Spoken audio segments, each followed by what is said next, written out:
Welcome to our weekly Q&A show where we answer submitted questions live on YouTube on Tuesdays at 2 p.m.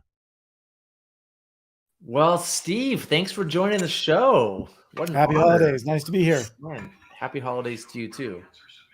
Oh, hold on. I have some going on in the background here. Let me turn that off. Yeah. I know. I did every time, Zach, your technology. Ooh, no, look at Steve. No, the reason here's what happened. Hold on. Here's what happened. I have the video going, how it's showing, so I can check the poll I put up. I put up a poll, and it's the poll is: do you like Gilman grips? Yes, no, or never used them. Do you like what? Gilman grips. Do you know what those are, Steve? No. Oh, you're the first question of the week. Let's go. I got this PFD ready. Let's go to Gilman grips. And it's a handle. I knew see this. I can see the little handle. Do you see Indexed? This? Yeah. Indexed. Oh, I'm going to stop looking at that. So it's like a fancy kayak handle that some people are really into. Yeah, I just didn't know they were called. Oh, you've used them. I probably used them. Yes, I know what they are. Okay, cool. Well, so there's a poll. I set up a poll, and the only way I can watch it is have another YouTube thing going at the same time. Oh, did we lose Aaron? Aaron probably had to eat a sandwich. Well, welcome everybody. Let me introduce this and we'll get going. This is our Tuesday show where we answer questions. We get questions all week by email. I go on through Mountain Buzz this week, through Instagram, through all kinds of things, and it's really hard to answer them back because the answer is super complicated. And and it's helpful to have Aaron and Steve as well, not just my opinion, as well as our valued audience. Welcome back, Aaron, who may have better answers too. So this is the best way I can possibly answer questions that I'm asked. So do you guys want to get started with some of the questions? We have a lot. So if you guys need to bounce at some point. Sounds like we have a lot. Let's roll. Let's get going. We have a lot. All right. The first one is about the NRS high water PFD. It's Coast Guard rated as type 3, and this person was under the impression guides had to have type 5. Great question. Great question. The simple answer is no, that is incorrect. Type 5, you didn't, unless maybe the company you work for requires you to. Certain outfitters have done that. I think All Outdoors used to have that requirement for their guides, but that's not like a standard industry requirement. And it's kind of a funny requirement because type 5 doesn't actually mean safer for you in a lot of ways. Would you guys say that's true? Huh. So yeah. Difference between type 3. Go ahead, Zach. You're better at this than it's very complicated. Type 3 and type 5. I asked somebody who actually knows about this stuff. Told me try to answer it, and it's really complicated. Type 5 basically means special use or has some special piece to it. So that could either be a neck pillow or one of those like safety harnesses where you tie yourself to a rope and go swimming. Right. So like our customer guests are type 5 because they have a neck pillow, and those cool guy kayaker ones have the around the waist thing. And so that's all that makes it type 5. And so there's no requirement that I know of that guides have to have type 5. Have you heard of this, Steve? Anywhere you guys do trips? No, the only one would be if there was a specific outfitter that might require guides to wear type 5, but I've never encountered that. But the requirement wouldn't be type 5. It would be rescue harness, right? Because no, all Outdoors said requirement, it has to be a type 5 vest because all their guests wore type 5. And so there was a point when, remember, Dan Martin actually started this because he was like, no, I'm not wearing one of those customer vests with the little pillow. So he would just wear his standard, his old Stolquist vest. He just was like, no, I'm not doing it. And they're like, oh, and then people are like, wait, why do we have to do this? And then that kind of started the wave. And so then they said, oh, you need to wear a type 5, which most of them meant they were wearing these low flotation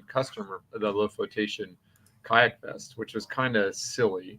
You know, which the goal was to have the guides wearing the same vests as the guests. Yep. But then guides bought other type 5s just because they had the little. No, Dan Martin was actually wearing a type 3, but he just said, no, I'm not wearing that. I'm gonna wear my type 3. And I think they realized that I don't know how Dan created this cascade of events. Wait, this was started by Dan? Yeah, Dan was the first. I remember he was working some trips for All Outdoors. This is a friend of ours from college, Steve. And he just is like, he didn't care that much because it wasn't like he's going to be a career guide for All Outdoors. He's like, no, I'm just going to wear this vest, and you can just have me not work. And they're like, oh, we need you to work. And so Then they came up with that Type 5 rule, I think sometime after that. That was kind of a like, which they now don't have any either. Like, Wait, what's the Type 5 rule? you had to have Type 5. The Oh, guys all have to have- outdoors had that rule. Yeah. Got it. And they don't see, you're saying they don't have that rule anymore? no, I think their guides wear Type 3. They would wear that high water, NRS high water PFD, no This problem. one. I don't know of a state regulation that requires guides to wear Type 5. That would be a possibility. There could be some obscure state that we're not familiar with that requires it. And there could be an outfitter specifically that requires it just for their guides, but it's not a common thing. I don't know of any places where you would need a Type 5 life jacket in order to guide. I talked to an outfitter on the South Fork the other day, and he said he requires all of his guides to have that safety harness. Like that's a requirement of the guides, which is a Type 5 PFD because it's special use. Did you ask that outfitter if he also requires them to have training on how to use it? I did, yeah, and he does. What His is standard it? was What- really high. I mean, yeah, they have to all be swiftwater rescue trained. They all have to have Type 5 PFDs. They'll have to wear a waist belt throw bag. That's right. They have to own what they call a boat bag and a waist belt bag. So they show up with Wow. one around their waist, and they have to have one that they put in the boat. They call it a boat bag, and he would buy it for them if they didn't have it. Like, hey, if you don't have it, I mean, I'll say if you're going to, I don't totally agree with those standards, but if you are going to have those standards, it seems like he's making sense of it. He's completing the circle, like, okay, yeah, you need to have the training as well, how to use it properly versus just requiring everyone to have it. And then they don't have the training. And then it's just like, well, yeah. that's the point. Okay, you guys ready to move on? I think we answered. Yeah. I think we answered a really good job on that one, guys. I'm going to give us a 9 out of 10 score answering that question. Maybe we should let the person who asked the question. We can self-evaluate too. If you ask the question, give us a thumbs up or thumbs down, or tell us how we did in the comments. Did they really Next say one is- sir? Yeah. Any thoughts about the new Sawyer composite blades? He's thinking about using stubby shoals with his 9.5-foot MXSs to shorten them for low water salmon fishing. So weren't we talking about this the other day, Aaron? These are these new shorter blades. So like if you have like 10-foot oars, actually you weren't there. It was the last Tuesday show, and I think I threw you under the bus. If you have regular oars and you want them a little shorter for something like Cherry Creek, you could just buy shorter blades. Yeah, that makes sense. Yeah. But And I will say I do like those kayak blades on low volume. They're nice. The blade on the left. Don't you like to have purchase when you row? Yeah, but the blades on the left, you get more purchase when you're shallow because, like, if you don't get the whole blade in, you're getting more surface area in the water. Oh, yeah. That's what he was asking about. He was asking about the stubby. So these are both stubby, but the shoals are the one on the left. I think. I like the shoal for very low volume. I've used them a couple times, and they are nice. Yeah, they really are nice. They're a little different. They have a little different feel with the shape of them because it's more of the kayak blade. But yeah, I like them. What do you guys think though on the shorter blade? Don't you like to have a regular length blade? Wouldn't a shorter blade have less purchase? Well, in shallow, you're not going to get the whole blade in the water anyways. It's interesting. I had never thought about it. Aaron, I'm curious, the shoal blades, the ones on the left, do they twist in your hand at all? Because there's more surface area below the center line. Do you notice that? Not really, but I'm not really they did on a low water sailway trip. And so it's not like there's a lot of volume ripping it around out of your hands or anything like that. There's not a lot of currents.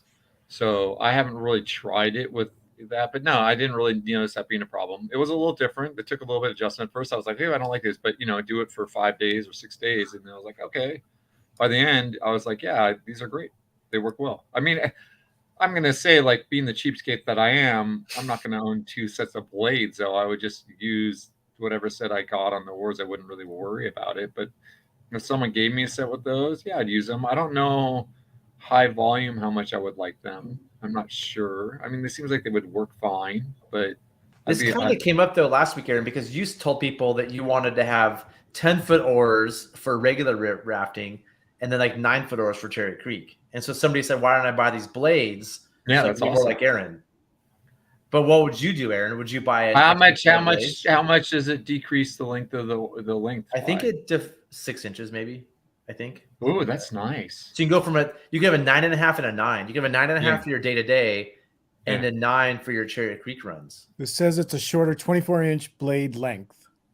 So can you just look at And that would be nice too. Like in Cherry Creek, you'd want those shorter blades because then you don't drop them in the eddies and get ripped out of your seat. That sounds kind of awesome. So a normal Dynalite blade is, oh my god, it's huge. Yeah, and I bet they're lighter too. I bet they're way lighter. It's quicker. What Badasses use. Yeah, so it's 30 inches, so 6 inches shorter. 6 inches shorter. That's a really good idea. So just go with a shorter blade. In my opinion, you have less blade in the water. I want the blade in the water. I want the power of the blade in the water. Well, you can have the same blade. You just have to. Why not do 18-inch blades then? Well, maybe you could try that. I think that the amount of blade you have in the water isn't directly proportional to the length of the blade. So you're going in at an angle. Mm-hmm. But if you have a longer blade, you'll have more in the water. Not necessarily, Zach. If you have a 5-foot-long blade, are you going to have more blade in the water? Yeah. No, because half of that's going to be up above the water line.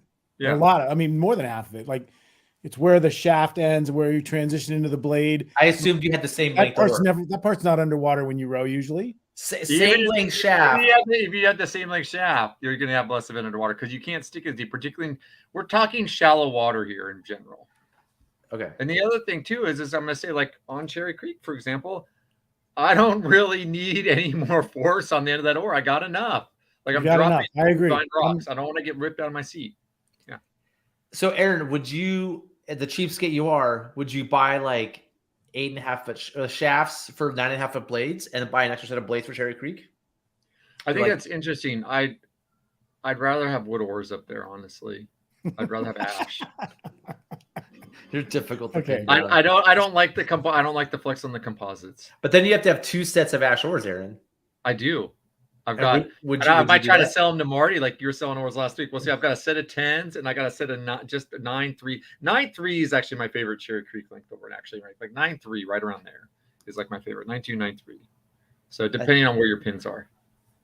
I think we had a thumbs up for our last answer, or did we? Thanks, Tucker, was it a 9 out of 10 or a 10? Oh, I rated it. I just accept the thumbs up, Zach. I want to know where it was. Shoal cut blades in counterbalance. Yeah, I don't see the point. I don't think you need the counterbalance if you got a proper. Yeah, but they're fishing. Set. We shouldn't talk about fishing. No, but if maybe fishermen need counterbalance doors for some reason. It depends on their setup. And as I say, ideally your setup is such that the one I was running shoals, it was for a fishing trip, and there was a fishing boat. It was a little fishing boat, this type of scene, and ours weren't counterbalanced. Aaron, just because you guided one fishing trip on the subway doesn't make you a fishing guide. Yeah, but I rode the boat. It's right. I think it's exactly the dimensions issues are still the same. If they're counterbalancing, then most likely they probably want their locks wider or the oars a little shorter or one of those issues. So I would say is like if they're running counterbalanced, like the shoals, I think are great. The counterbalance makes me question. It's like I'd like to look at their setups. I'm going to agree with you. It gives me pause. I'm not saying they're doing it wrong. People that are fishing are doing they're doing different things. 3 times as many strokes. It's a whole different thing. They're sitting there like this all day. They're just doing. It's a whole different world. It is true, but thanks, Tucker. Are you glad I asked? Yeah. But Zach, I think a lot of people still have the same problems you discussed with the fishing rigs. Yeah. Okay, so want to move on. Do we get 10 out of 10 on this one? I think that having 2 sets of blades and 1 set of shafts is a good idea. 2 sets. Are you going to do that? Because I know, Steve, you're looking at like different sets of oars. I am way more intrigued now in these shorter blades as a way to shorten that. Okay, here's a question for you, Steve, though. With the shoal blades, they're asymmetric, right? Mm-hmm. So what do you do for your spare? They would work, but They're They're not. not left-handed or right-handed. They're not cupped.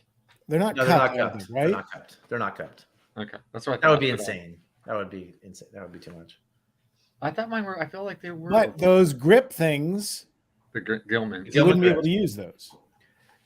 Yeah, you would. Yeah. Well, then you'd have a left foot and a right foot, wouldn't you? Yeah, then Not for your spare. Not your for spare gets a regular boring handle. Yeah. And not a Gilman grip. Maybe they should make a Gilman spare. They can work either way. The Gilman spare. Yeah, it's called a regular handle. No, it's not. It would be double indexed. Yeah, you have it double index. Exactly. Yeah, that'd be interesting. You could do it How would it be A double? So it's like bi-directional. like this way. It does like this. Yeah. So it's like mediocre at both. Yeah. Yeah. Exactly. Well, why don't they all have? Why aren't they all that way? They should all be double indexed. Well, it's not a bad idea. I mean, you could just some sort of indexing on them could be helpful for just orienting your hands, maybe not improving your grip. I think that those Gilman grips improve your grip onto the oar, but as far as just orienting your hands go, just something that went underneath your knuckles, parallel to or on the same line as the blade, whatever angle, might not. It would be like you could whittle down your blade handles to sort of always be indexed, even if they were just oval handles. Oval would be cool. I think oval would be Lined up with the yeah. blades. Why isn't that? I don't know. I don't know if it would work. It'd be interesting. We can get the weeds here because the way you I don't think when it's indexed, I think you don't hold it exactly on the same part of the oval. I don't know. But you could twist it to where you want it. It's just a set screw, so you could drill a new place for it. And you could be like, oh, I want it right there. That's where I like it. And Sawyer could just figure it out. Where do most people want it? And they could make nice oval. You could have it adjusted so you could pop it and switch it and rotate it a little bit. Yeah, I'll tell you the problem is setting up tarps. Because if they're ovals, the handle may not go through the ring on the tarps. Or you can just make a little bigger ring. Exactly. That's why we can't do it. I'm just saying that's a problem. That's well, why they can sell Gilman grips can sell their own tarps. That's the main actual reason I don't like Gilman or grips. just the adapter. An adapter. The tarp adapter. It would allow for it. Lots of just stuff. put bigger rings on your tarps, but not too big. Okay. All right, next question. We gotta move on. The contest. Do you guys know we're doing a contest? Steve, have you heard about our contest to win a $1,000 immersion research gift certificate? Wow. Do you know about this? Have you heard about our contest, Steve? There's two brackets. They're done. The first bracket, people had to do a throwback video and submit it. And the top 3 winners go to the final round. The second bracket, people had to set up a 3-to-1 under certain constraints. And the top 3 went to the final round. And now there are 5 people, 6. Heidi picked Mark Hurst to be her extra person. So there's technically 6, although I doubt Mark Hurst is going to do it. He might. He'll win. Anyway, is there any water even for him to do it where he is right now? In Finland? I don't think so. So we have 6 people, Steve, in the final round to win this $1,000. What's the final? Well, funny you ask. Let me bring it up. The final is you have to make this video by March 1st of you doing these things: pulling a swimmer into your raft cataract, catching an eddy aggressively, catching an eddy by ferrying across the eddy line, ferrying across the river, surfing away over a hole, or running a rapid that demonstrates your skill and control of the craft. Wow. And so the 6 people can submit those videos, and the top video is judged by me and Aaron. And you can be a judge if you want. The winner of that wins this $1,000 immersion research gift certificate that I'm super excited about. What are the 2? So the 2 brackets are all those 6 people are entered into the finals. They're done. So the first bracket doesn't matter which bracket you came from. 3 from each. So through the first bracket, we had 3 winners. Second bracket, we had 3 winners. Oh, okay. No double winners. Oh, Heidi. Heidi double won. So she got to pick somebody if she wanted to. So I suggested you guys should enter both and have less competition. Heidi is allowed to give somebody that entry, and she chose Mark Hurst. She emailed me and said she chose Mark Hurst. We should let Heidi make 2 entries. But Heidi, there's a disadvantage to Heidi to have anybody else enter. Yeah, you want fewer people. Maybe that's why she should chose have Mark me. first. Have me enter. I would be. You could change it. You can change it to Steve and see how Steve does. But Steve's pretty creative. He might win this thing. Anyway, this is what you have to do to win the final round. So let's go back to the question. We have video it and submit a video that we watch. And Aaron and I give point. We did this last week. We gave people points based on different things, and then we had winners. It was all very above the board, very mathematical. Okay, so somebody's asking about the final. He's a kayaker. Did he make the final first of all? Yeah, he's one of the people, and he won in the first round. Okay, we know he's in there. He's not just someone who didn't understand the rules. Okay, that's no. He made it, and he's like, but I'm a kayaker. Oh, and then yeah. Because a kayaker could have won one of those brackets, and then all of a sudden the finals are heavily rafting oriented. Yeah, but they're not. This is the point I want to make right here. Pull someone into your boat. Well, so row a rapid. You can rescue someone. Half of the things are. Well, you could do all of these things in the kayak. So pulling the swimmer into the raft, you could just do it. You could just like do a kayak rescue of somebody. Like somebody's swimming, you grab your boat, you paddle them ashore. The really baller thing would be the IRF safety kayak thing, where you have to mid-rapid paddle down to a raft, get out of your kayak into the raft, pull your kayak in the raft, and take control of the raft. That would be the really baller move if you wanted lots of points. But so you could either like safety kayak them, just like, like somebody swims, have them grab your boat, demonstrate good safety kayaking, or do the really baller, like take control of a raft move. That'd be pretty cool. And then you can catch an eddy aggressively. That's a good thing. You can ferry across an eddy line. You can do that. You can ferry across the river. You can surf away over a hole really well. I'm going to say this. You can do all those things. I'm going to say, instead of just pulling them in and rescue the person, you show how you can rescue the person and their boat at the same time. If you really want to go the extra level on the rescue, you can go big with the kayak. Yeah, if you want to go big as a kayak, you can show both. If you want to take it a step higher, do not just pull them in, not just get that person ashore, get the person and their boat to shore. Yeah, that would be. I'd love to see that. But you can do some cool things as a kayaker. Yeah. So actually, when I first wrote this, I had kayakers in mind. So I originally said rescue a swimmer with your cataract kayak, and then I thought, there's no kayakers in this thing. The kayakers don't watch us. And so I was like, never mind. So I was surprised to have that. Yeah. Cataract handles have a small divot cut. Oh, interesting. Just some comments. Good to know. Yeah, thanks, Andrew. Yeah. This is... Yeah. Cool. Aaron. Other descriptions. Yeah. Oh, nice. Thank you. Yep. Steve is a creative genius. Is that what you were saying it? Yeah. That's what Aaron said. Yeah. Wow. Yeah. All right. So hopefully we answered that question. Let's move on. Let's not move on. Let's go back. You want to go back? Cool. Let's go back to Heidi's comment. I mean, we're in a hurry.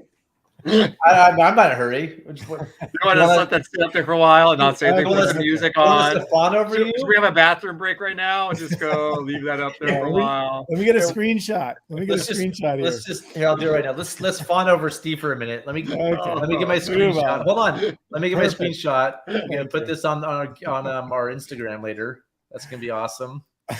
Right, let me know when you're done, Steve. I'm done. I got it. Okay. We could just put him up there for a while until he makes him really uncomfortable. Like how long until he does something really? You achieved it. Yeah. But I did like this. I'm just not a rafter, and I'm not going to be one until I'm broken. Broken. I don't know if I like that. I mean, rafting's pretty fun too. I still kayak and I raft too as well. Rafting's fun. Yeah, but you're not a kayaker, Zach. Ouch, Aaron, that hurts. Oh, more fawning over Steve. I know the answer to this. Yes. Of course. His chest puffs up a little bit there. Mental game. Yes. I like the mental game question. Hey, did you do that? Hey, Steve, did you do the drawings in there as well? No, those were done by one of our guides. Some of them were the signals ones, which are very, very the best drawings in there are the ones of the signals. I'm not responsible for those. All right. You know, I have an autographed copy of that manual, Steve, with a very touching note. Good. I'll have to share it with you. I have some fun letters or some fun notes from a long time ago. Okay. Mental game. This might be too big of a topic for the Tuesday show, but I'd love for you all to discuss the mental game side of trip leading, guiding, and running whitewater in general. Everyone has bad lines, bad days, bad trips. I'm curious to your approaches to keeping in good headspace, either when you're the ones who messed up or if another guy is having a bad day. That's an amazing topic. And I Really will say good topic. I'd almost rather talk about that on Friday's show, because I think that we could really digress for a long time. How many more questions do we have, Zach? We have like 6, maybe not. Can we table this one, and then if we have time at the end, come back to it? Because Okay. if that's okay, because I agree. How about if we each give like a quick 20-second answer, just so and then we can come back if we want to. Go. My answer. Go ahead, Steve. Sorry. On one of your rowing schools, the ones I've taught, one of our evening sessions sort of evolves around this question, and it's really, really fun. It's a great thing to think about. I really enjoyed it. I think that my quick 20-second answer would be that all of the things that need to happen for that mental game need to happen before it's a bad day or before a bad line or before a bad trip. That preparation for that, setting up the environment where those things can be talked about after they happen is the only way to do it. If you wait until you're in a bad situation to try and deal with some of those issues that they're talking about here, the mental game issues, I think it's too late. That stuff has to happen from the beginning of the trip. That's my 20 seconds. That was more longer than that, but we'll take it. Aaron, what's yours? I think Steve's right in terms of training and practice. I feel like a lot of it's about mindfulness, and I'll say where I really learned this was guiding Cherry Creek trips, because you'd have a bad run in a rapid and you couldn't hang on to it. You're just going to get beat down. And so you had to take a breath, let go of it, and just move on right away. And that's when I finally got much better and really progressed I'd say like do an equality job up there, was when I was able to just let go of that last run right away and just stay present.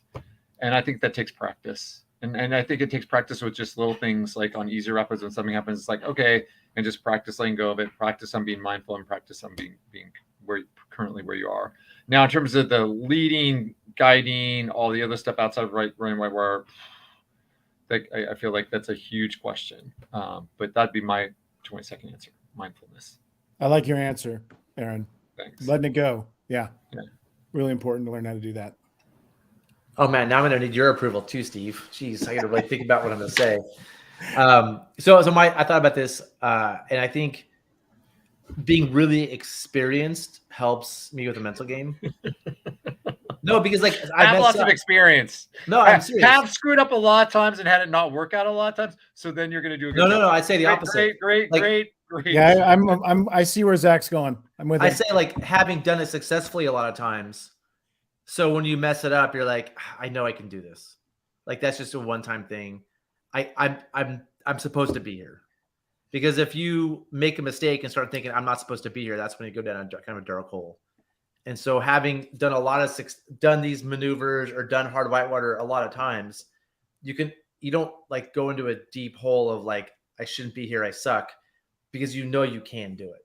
And so I would say like having a lot of experience is the only thing I can think of. I think the other guide having a bad day is a big one, because when you're working with the crew or you're on the river with other boaters and somebody makes a mistake, some people laugh and blow it off too much. And you're like, dude, you can't blow it off. You messed up. But almost worse is some people go down that deep hole and you've lost them. And that's all they can talk about. They're depressed. It takes over the trip because it's all they want to talk about for the next 3 days. And so I think like helping other people, for me, what I do is I just address it right away. Say, hey, that was a bummer, but let's move on, and as a fellow coworker, not bringing it up again until the trip is over, like not letting them dwell on it. If they dwell on it, say, hey, stop, we got your back, you're good. Like, let's move on. I think that's I think losing people to like other people that made mistakes is pretty rough. Zach, I think you made 2 great points. And going back to your original Oh, one, I got Aaron's approval. yeah, I'm It's gonna not say quite Steve's you approval. might not have Steve's approval. He's withholding it for the moment. Let him. But I would say, you talk about the experience. I think also a key part of that experience is just doing a proper progression. A progression in terms of building on the challenge of the rivers you're running, and not trying to go too quickly. And like if you're staying on the edge of your comfort zone, you're a lot less likely to get into that really bad space than if you're like, oh, I want to go guide this now, and you're like, dude, take those intermediate states, get really comfortable on this river, practice catching the edges on this river, then go to the next one, then go to the next one. So if you do have a problem, it's like, oh man, I can do that. I know I can do that. And so you're not, I think, not pushing yourself that far. And and then the other part, I agree with you, like the other guides and helping them keep from having a bad day. It's really about your attitude about it too, though. It's like what you say, particularly if you're the person in charge, and not making a big deal, being like, yeah, that sucks. It's happened to me. It happens to all of us. But it's not about what happened. It's about how you act now. Like that's happened. And right now, what matters is how how you handle yourself going forward. And what does that mean? What do you expect? It's like you need to let go of it. You need to do a great job and be focused on being one point, once again, mindful and doing what you need to do now. And having that conversation with them, be like, I don't care that happened, but I will care if you just keep on that all day. You need to we need to get back to what we need to do. If that makes sense. I'm going to add just a little piece to that I think a lot of times when we go through situations like that, we want to talk about it. We want to verbalize it. We want to get some affirmation from it. And to just say, hey, we're not going to talk about that right now. Yeah. I agree. That's the right thing. But to say, we will talk about it later. Yeah. It's a better time to talk about this. Let's wait. And we all know 1 hour, 6 hours, 12 hours, 24 hours later, everybody's in a better place to sort of process things.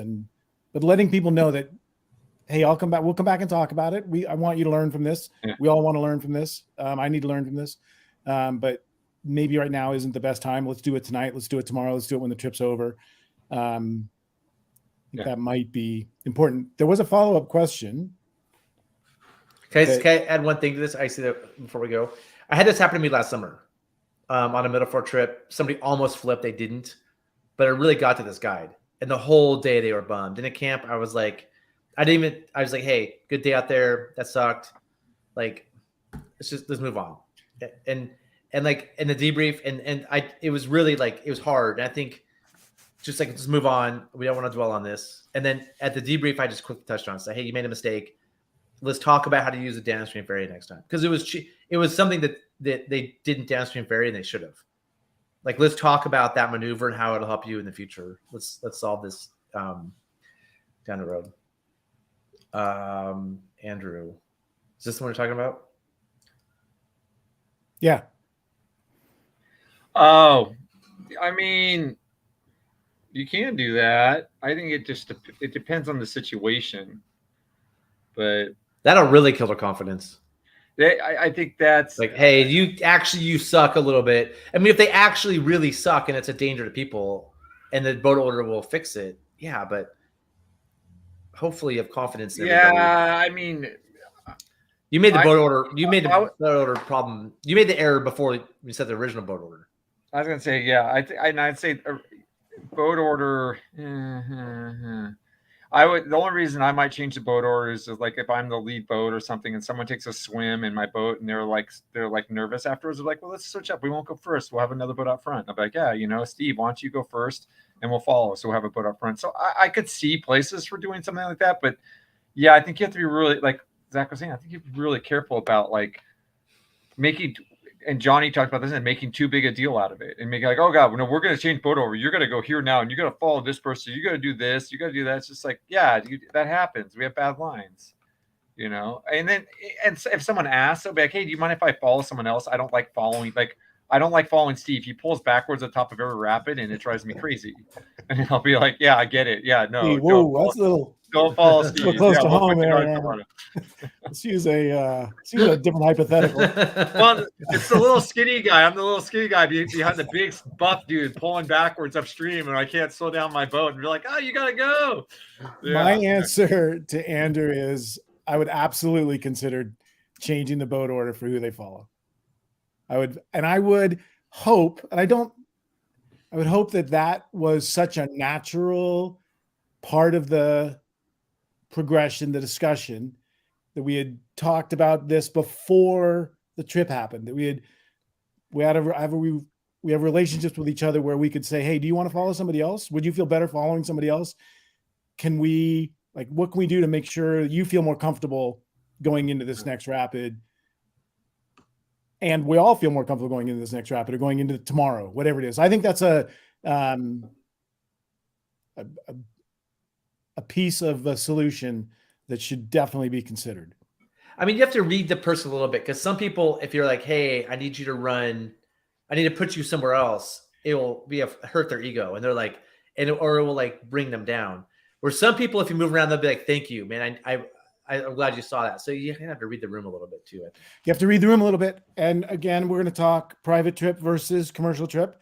If I'm a trip leader on a commercial trip, this question takes on a lot different meaning than if I'm a trip leader, maybe on a private trip, a non-commercial trip, because I have a responsibility that exceeds that person's ego.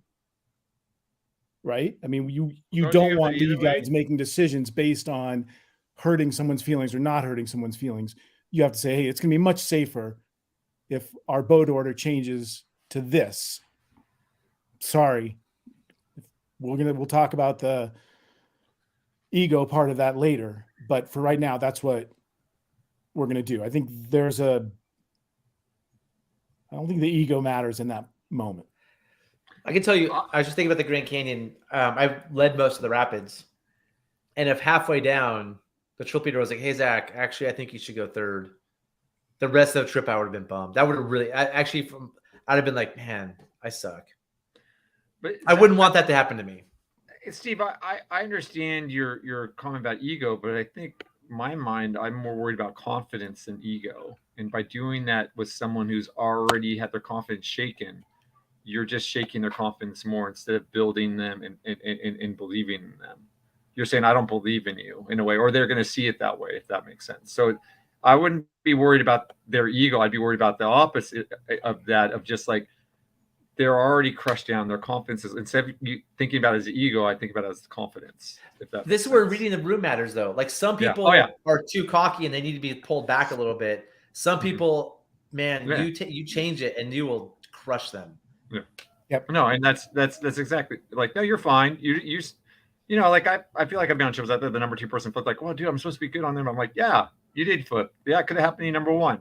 You're fine. Let's go. You know, like we're not sitting here discussing this. But I think you just have to know the person too.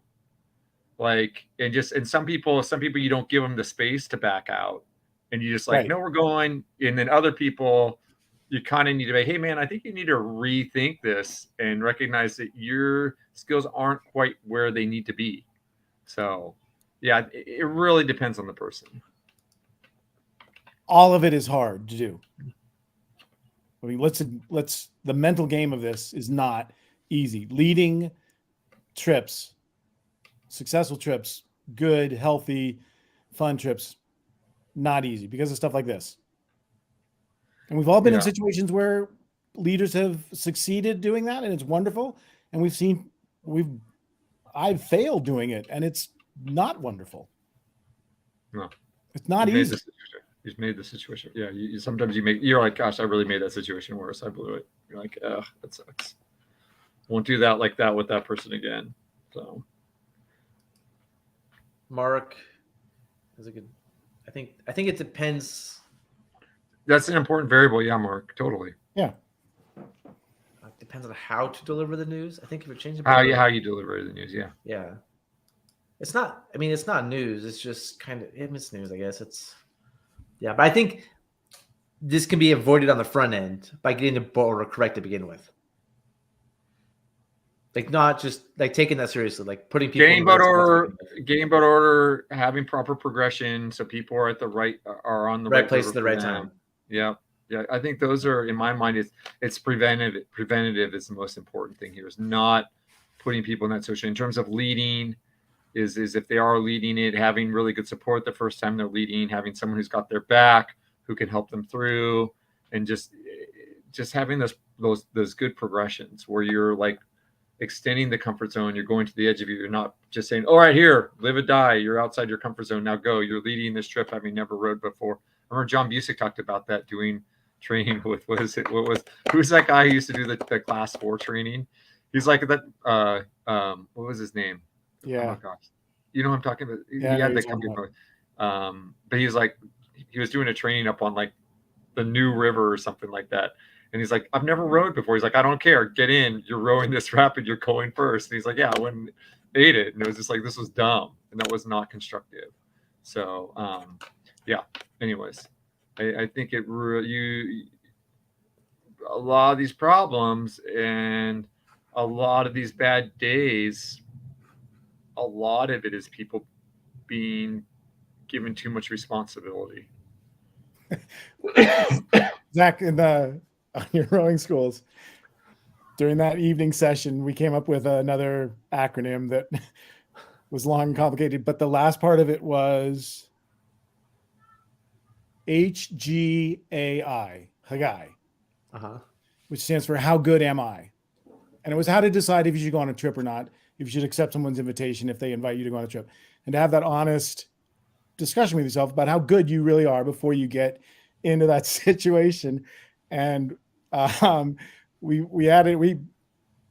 changed the formula to have a little sub parentheses part that if you're a male, your HGAI rating should be cut in half, and if you're a female, you should multiply it by 3. Was sort of the way the discussion went. It was pretty funny. But yeah, that how good am I? And that is pretty classic, though. I feel like in general, particularly with the young guys, you're trying to put the reins on them, and women, you're like, dude, you should have been guiding this river a couple of years ago. Come on, let's go.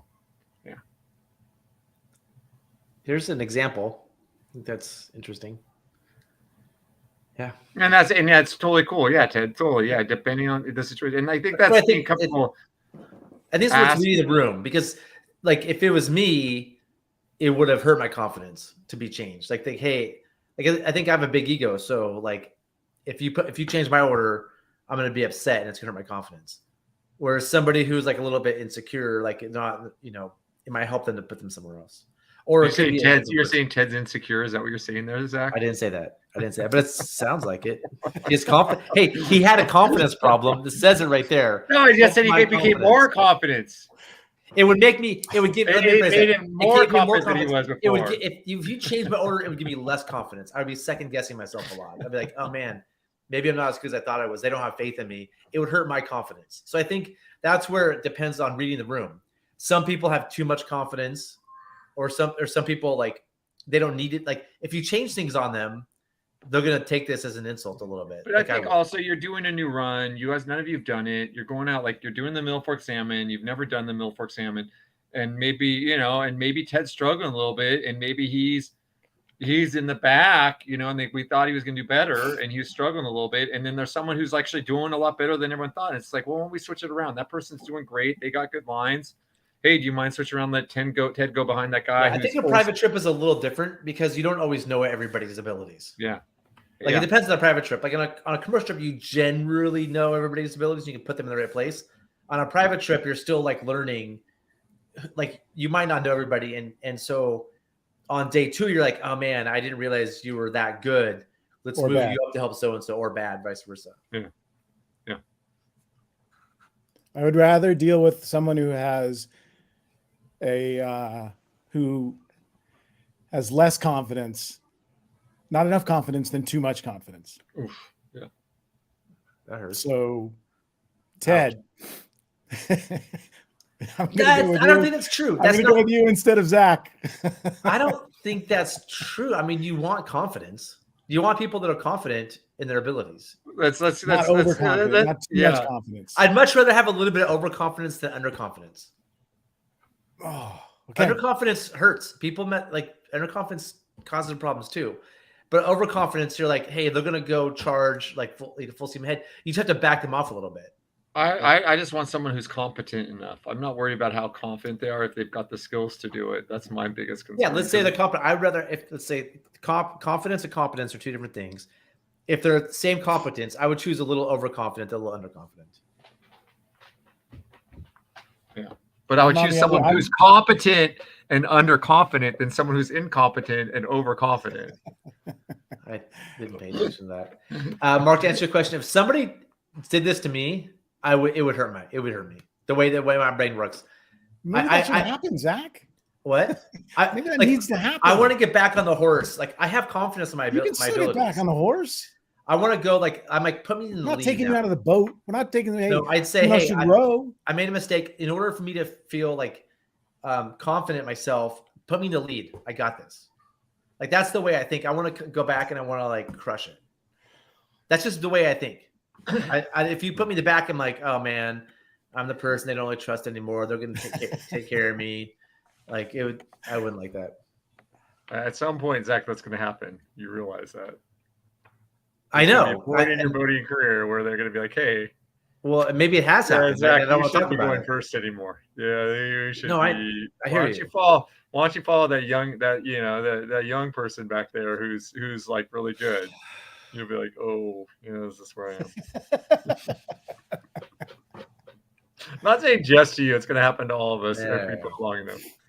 I want to sum this one up, and we can move on. I'd say, like, would you guys agree that the quick summation of the answer is confidence for you comes from just doing it a lot and having proper preparation, and like being prepared. Confidence for somebody else is understanding what they need, whether it's they need to be like understanding their ego and what they need, and like putting them in a situation that sets them up for success, whether it's changing the boat order or just having faith in them, moving ahead. And I'll say, and I've seen this a lot, is like it's pretty easy with a lot of people to, like, as a coach and guiding, I've seen this enough times where people don't have confidence in someone, and even if they're really good, and if everyone doesn't believe in it and acts like they don't think that the person should be there, the person's probably not going to have good runs. And so that'll happen to me. If the people I'm working with don't have confidence in me, I will mess up. It makes it a lot harder. Yeah. So if someone starts to having problems, you got to really check yourself and make sure that you're not promoting out that, like, oh my God, this person sucks. We're in such trouble. You're on the water with them. They need to get that boat down. You got to like bury that, build them up so they can go and do it. Yeah. And talk about what they can do, and just have belief in them, and and believe and recognize what they can do. So. All right. One more comment. We'll move on question wise. Yeah, totally. All right, you guys ready for the next question? Yeah. Can I just throw in one last thing? Yes. I haven't been on very many shows. I really like talking about gear, but I can talk about this longer. If there is more interest in this, I think you should table it. Maybe bring it up. Maybe have a whole show about it, or part of a couple of shows, and pick in some specific scenarios. Yeah. That don't have anything to do with equipment, but have to do with group dynamics, leadership. Maybe they're that move in more of the mental game rather than the throwback game.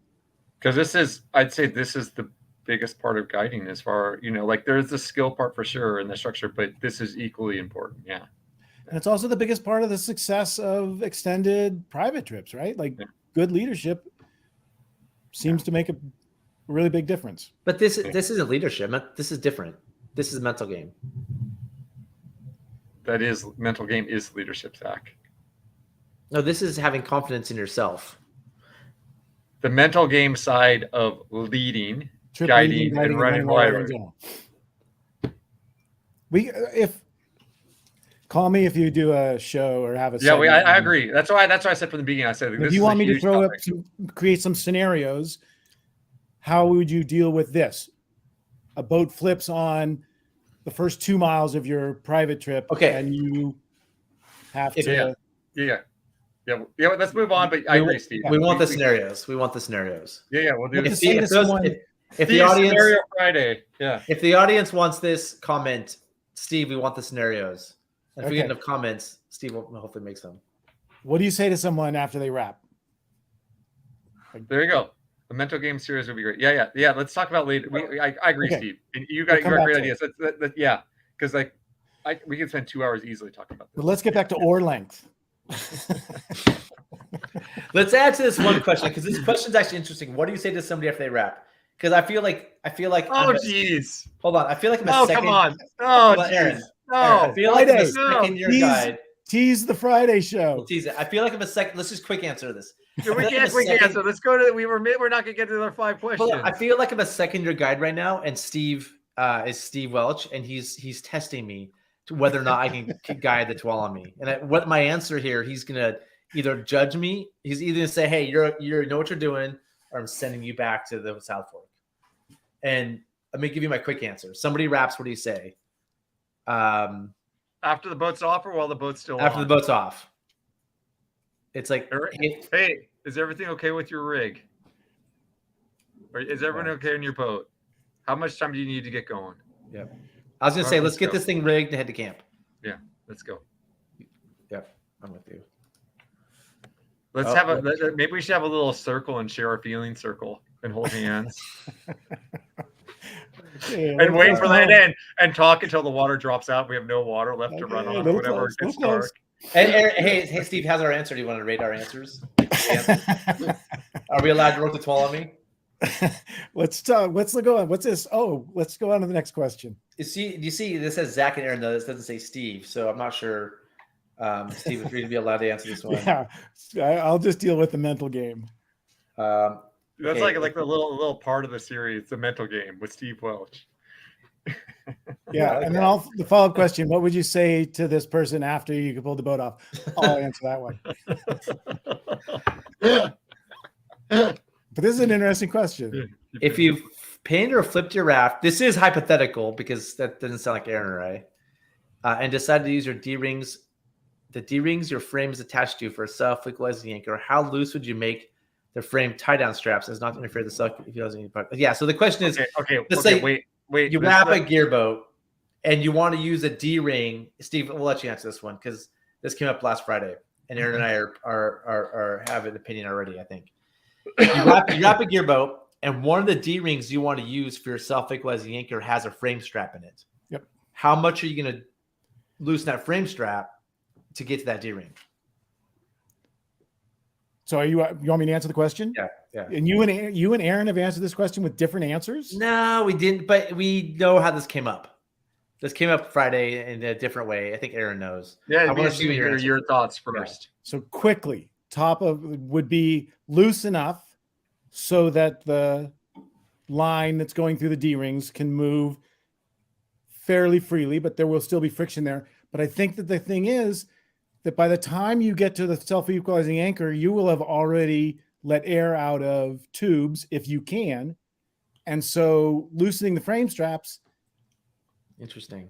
is Steve's answer is amazing. Interesting. Way better than ours. Yeah. they'll already be loose, right? Yeah. I don't go to tube deflation that fast. Aaron, For a self-equalizing anchor, yes, you do. I don't. But You're wrong, I mean, man. Aaron, tell him. No, see, Tell him, we're Aaron. in agreement. We're in agreement. We know that, like, everyone knows, and he knows he's wrong on this. He just likes to he likes to play devil's advocate. I'm just gonna say this though. That the question, do you think he meant if you pinned or wrapped a raft instead of flipped a raft? If you pinned or flipped a raft. I think maybe like if you flip a wrap and you're going to attach a rope to it to flip it back over, maybe. The basic question In which is, case you wouldn't deflate the tubes, but I think you would loosen the frame straps. like the question is, this came up from last Friday, Aaron, because we had somebody who entered the 3-to-1 contest, and they chose to use the D-rings that didn't have frame straps on them. So 3 really far D-rings. And we kind of hammered that. We're like, no, you don't make them that far apart. This was like a 40-foot piece of webbing, I think, to make this work. It was the farthest away D-rings on a 3-point anchor, right? We said, no, you want to use the D-rings close to each other to minimize the angle and all that. And this came up because, like, well, my frame's attached to it. And we said, oh, you just loosen your frame strap a little bit. So the question is, how much do you loosen the frame tie-down strap? So I'm going to talk about loosening the frame straps just in general and be like, you can look to go through the frame is another good option. So you don't have to loosen frame straps. Sometimes I've loosened them and then retightened them once I put the strap through. Other times I've loosened them enough because it felt like the way it was going to pull on the D-ring, it was going to really torque it in a weird way that was going to be like really hard on the boat. And so I just kept it loose. So whatever the frame, and there wasn't going to be that much pull from the frame strap, just the way it was set up. So it really depended on the situation and how I look at it. But I don't like having the frame strap being pulled from the D-ring being pulled from two different ways and being torqued and twisted. I feel like that's really hard on them and it makes them pull out. But I don't know. Do you guys worry about that at all? Yeah, put the cards away, Zach. Put the cards away. I don't know the cards. Aaron hates it when I play with cards. He's gonna start shuffling them. It's Aaron like hates it when I play with cards. I have my cards you can out. hear it online. It's I'm making a noise with it. Are those the answer cards? Here's something I think maybe the root of the question is it a big deal to loosen the frame straps? And I would say not at all. Yeah. Like the frame straps at that point are really, if you need to get in there, loosen the frame straps. Loosen the frame straps. It's not a big deal. Your frame's not going to come flying out of there, not going to get shifted around out of place any more than you need to worry about. You got, especially if it's just one or two of the frame straps, hopefully you have more than that holding it in place. I don't think it's a big deal. If you have a bunch of straps, but I like going through the frame as well. And I don't understand why they use the frame. Like, I don't like the frame. If you go through the frame is attached to the D-ring. Yeah, people say this all the time. Have you ever tried to pull off a wrap and you actually use the frame? I don't ever have to pull off a wrap. Oh, that's right. Because I played too. So I had to do it for Aaron once. Where was this? Was that when Sierra Mac was coming down behind us? And we're trying to get off really, really fast. I tell that story every time I go through that rapid. Too. Which rapid? Oh, it doesn't even have a name. It does have a name. It's that little where you like swing through some rocks above Evangelist. We need Aaron's Falls now. Yeah, it was so. I remember that. Hey, wait, did you pull on the frame? You attach the frame and pull on the frame. I don't remember what we pulled. I just remember pushing I remember just pushing as hard as I could, trying to get off as quick as I could, because you didn't want them to come by and see if they go, oh, we don't do that, and just like, oh gosh. So yeah, it was early on. I don't think there's a no to pulling on the frame. Isn't a no. You can do that. You can go around the frame. Not a big deal.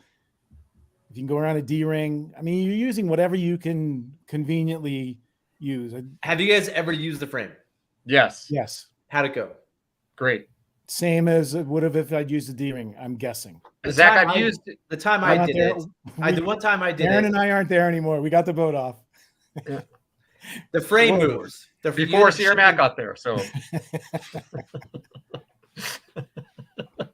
which was the priority. Yeah, we did not spend a lot of time deflating tubes on that one. We went pretty much straight to pull. I think that was before I started getting into it. Yeah, it was really early on. Yeah. But Zach, I'll say is for like bad perches where you're just not able to get the boat off. I have a lot of times tied to the frame. Yeah, that works. The time I did it, the frame shifted. Even though it's tied to the boat, it's still loose. And so you end up pulling the frame away from the boat with a lot of your force. Yep. And so I'd rather go right to the D-rings. I have done D-ring frame on a 3-point. And that was great. And that's more my thought is I wouldn't go just frame. Because you'll find you start pulling the frame, like it'll contort the boat in a weird way. So like no, and I should have rephrased the usually maybe D-ring frame. Yeah, but if it's just the frame, it's not that effective. However, for perches, I think it works really well for somebody's just because the weight's pulling the frame down on there. The pull, you're not pulling the frame away from the boat in the same way. You're pulling the whole thing. Just really. Seems like friction is a major factor to contend with it. If attaching to a frame or with tie-down straps rubbing against. I wouldn't worry. I think Heidi, she's caught up on how do we get back to this? On it interfering with its self-equalizing properties. Like once you get the angle, your angle is not moving around all the time. It's set. Your webbing's not moving. Like it will a little bit, but it's going to fall into place. I wouldn't worry about the friction. And the pulling power or whatever, the pulling force is far greater than the friction Yeah. under the D ring, regardless of whether the frame strap is there or not. Like you're pulling with way more whatever force than the rope's gonna slide underneath that D ring. Andrew says too, the anchor webbing doesn't move that much. It's once you get that angle, like while you're trying to find the angle, it's gonna move a bit. But if it's webbing, it's not gonna work out. And that's where he does have points early on when you first start pulling. Sometimes initially it doesn't sit right though, and then just and loosen. it loads too much onto one part. So she is right initially. I think like once you get it to the right spot, you're fine. Yeah. But if you don't get it right, and sometimes on boats, it's hard to get it exactly right before you loosen it. And so sometimes you got to play with it a little bit to get it cleaned up, like get over there and clean it up a little bit. But once it gets cleaned up, you can get out of the way and then they can start hauling. And if you're going to change the angle a bunch, then just loosen up the strap on. I mean, maybe just take the strap off and attach another D-ring somewhere else in the frame. Or like take it off completely and just go to a different D-ring. Yeah. Or just go around the tube. Yeah. And I was waiting for that answer to come. See, that's my favorite. I know. Why even do the 3-point? Just go around the tube, through the holes, through the. Okay, next question. If you blew a D-ring while trying to reflip or unpin your raft, what are the 2 top creative ideas for fashioning another reliable tie-down spot for your frame? If you had no other D-rings feasible available elsewhere in the raft, what's the answer, Aaron? I'm gonna say the answer is go work for Tom Freer on the South Fork back in the day with his old gearboats and all those busted D-rings. You learn right away. That was kind of the great thing when you pull same answer you just gave. Yeah, you just wrap it around, go around all around the tube. Yeah, that's funny. I was thinking about it. I was like, that was an advantage of that junky old boat he'd pull out for guide schools. It's like, hey, it's missing a D-ring, and you'd be like, yeah, it is missing a D-ring. You got to figure it out. And so, yeah, it's nice. It's actually funny. It's like we'd be like, come on, and it's like, no, it is good. Yeah, it's helpful. Yeah. Self-bailing boats. It's one of the hidden advantages, I guess. Steve, have you ever gone around the tube? Have I ever gone around the tube with a rope to pull it off or to tie a frame down? No, I've never done that. In the real world? Aaron, have you done that in the real world? I can't remember. Yeah. Or is this both I think I wrapped twice on Cherry Creek. Once for sure on Cherry Creek, and I went around the tube, and it got pulled right off. Yeah.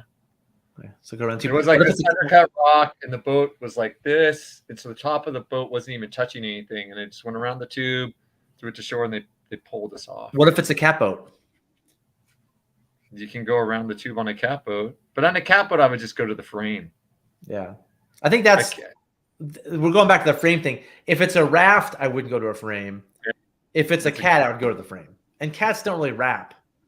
I mean, they get pretty. Yeah, I agree. Yeah. On a cat, I would go to the frame pretty much every time.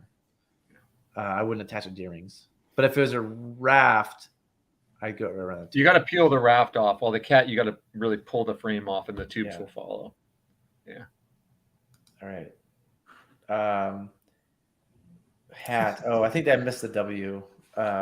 What is the maximum acceptable video length of the last challenge of the Ultimate River Runner contest? By the way, Steve, did you know we're giving away $1,000 immersion research gift certificate? That is so cool. It's upside down. It's upside down. There it is. I got to get as much use as I can out of this massive check. I don't know. What's the longest somebody was? I'd say an hour is the longest. Would you go longer than an hour, Aaron? I'm gonna say this. The length. Don't worry about the length. I think it's like if we're bored, then it's too long.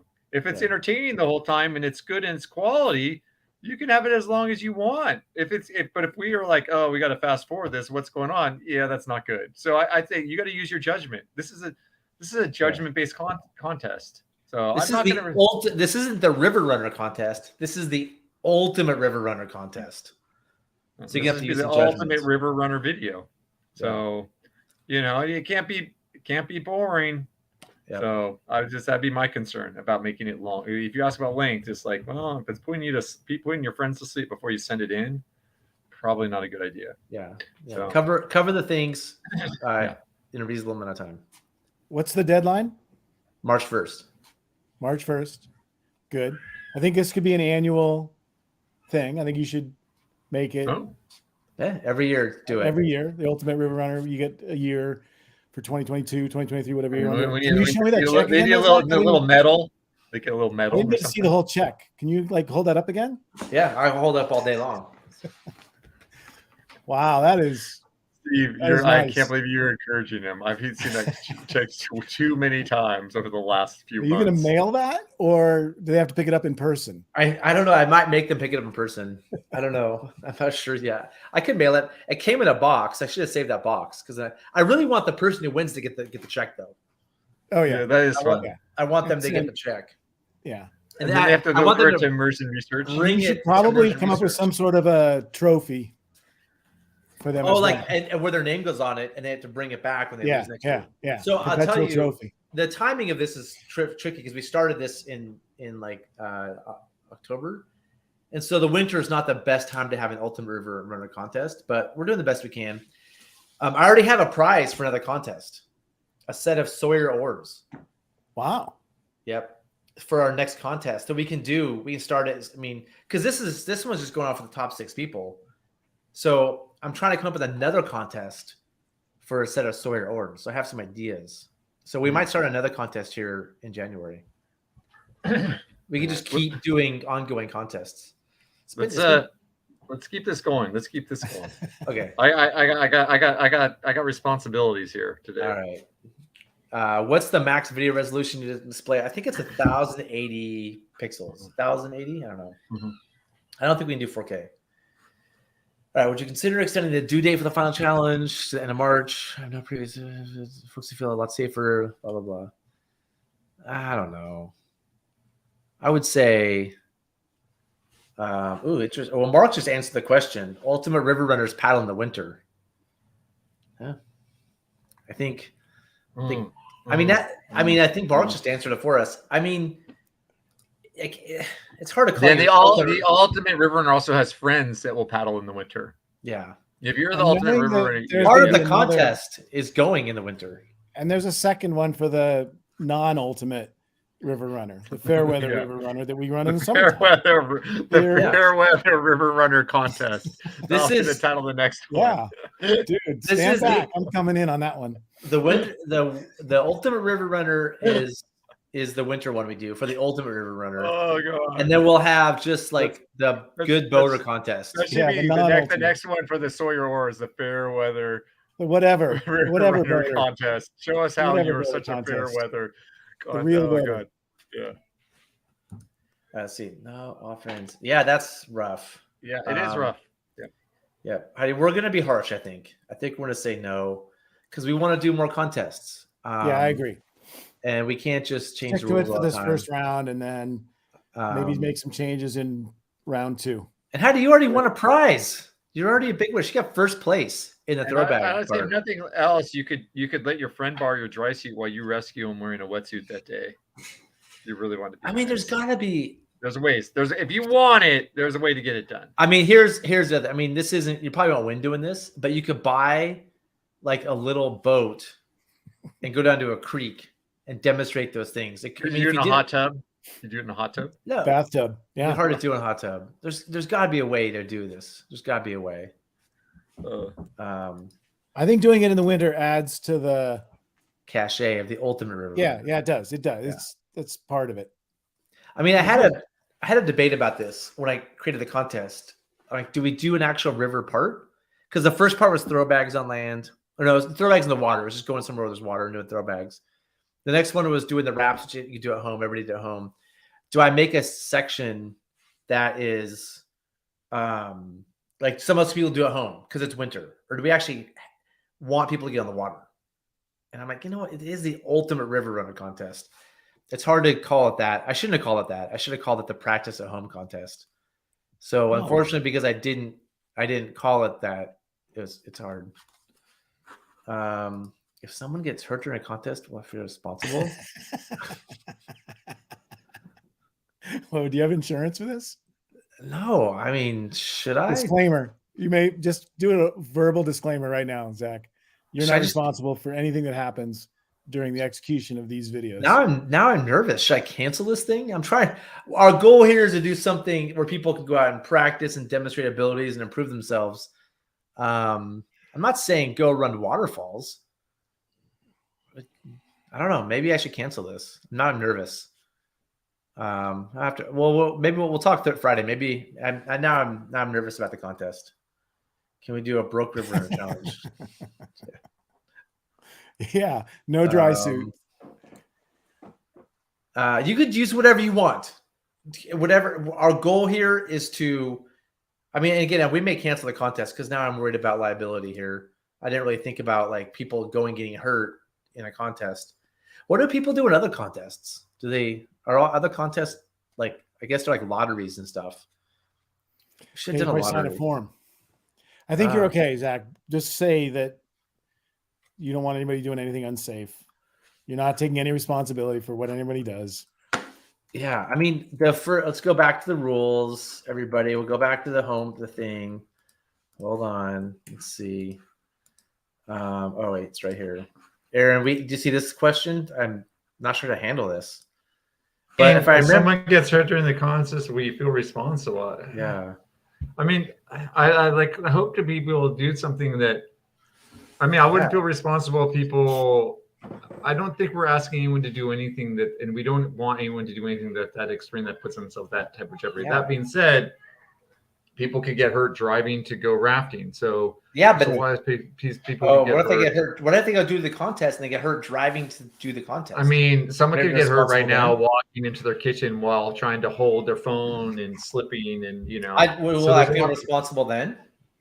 You should. I think we should just not do. I was really excited about contests, but I think we should just not do contests anymore. We should just sit here and argue all the time like this. Hey, but if you just look at the contest, look at the rules. Number 1 was be safe. Be safe, yeah. With an exclamation mark. It's not just like be safe, period. It's be safe, exclamation mark. Yeah, Steve, sorry. You will also feel responsible if people go out and get better at some of these skills and then use them later on. Responsible in a good way? Yeah, in a good way. Yeah.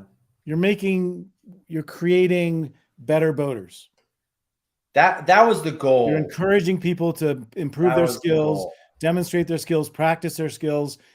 The net result of that will be far greater than if someone were to get hurt. Yeah, but now what if somebody does? What if Heidi goes out and her friend's not wearing a dry suit?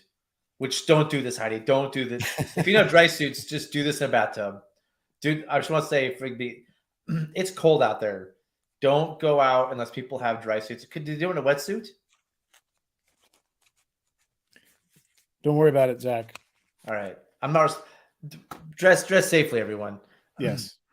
I'm gonna say this: if you're doing things that we think are dangerous or a bad idea, you're definitely not going to win the Ultimate River Runners Challenge. Yeah, and even if I would say going out and swimming in the winter with just your board shorts on to be rescued, that's just poor judgment, and it's almost gonna be an automatic disqualification. So be smart, please. Yeah. The thing about waivers is this is just a fun contest we came up with. I didn't realize I had to go hire a lawyer just to have a contest. I guess if we do our next contest, our fair weather contest, step 1 will be go hire a lawyer to write waivers for this whole thing, so that we can. So even I don't know. Maybe we should dissuade people from training. Should we just say people don't? Wait, wasn't that step 1 in the mental game, proper preparation? You guys were saying, hey, you really want to be prepared for what you're doing. Yeah. Anyway, weird. Being in the URR, yeah.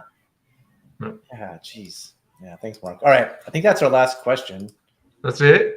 Whew, yeah. Yeah, we have plenty of time. Should we go back to mental game or should we just call it? I'm kind of.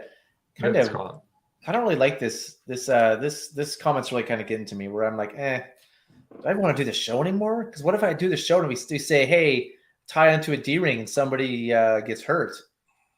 Well, I gotta think about this some more. Aaron, do you want to close this up? Hey, you guys, thanks for tuning in. Steve, it's fun seeing you. Thanks for joining us. We'll have a show this Friday. We have a good show Friday.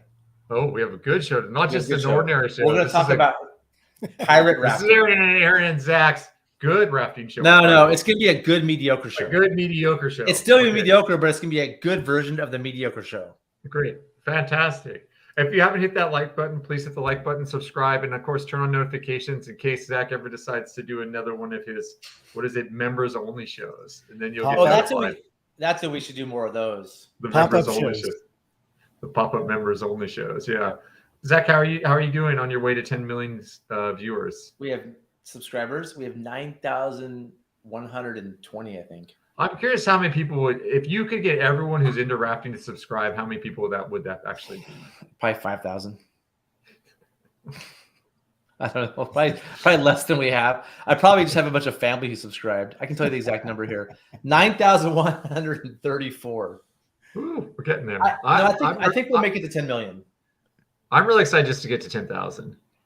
No, it's gonna be cool. Like it's gonna say 10K at the bottom. That's gonna be a big thing. Those of you watching right now, please subscribe. Get us to 10 million or at least 10,000. Sounds great. Yeah. Well, anyways, that's all I got. It's Zach. I do have a question for you. Hey, Steve, thanks for gracing us with your presence. Oh, it's a pleasure. It's a We pleasure. appreciate having you here. I know Aaron's trying to trick me into doing something right now, but I just want to say, like, Aaron and I both really enjoy talking to you and learning from you and sharing things with you. So thanks for joining us. Fun. Yeah, My pleasure. Good to see you guys. Yeah. And Love Aaron, the show. I have one more thing for you.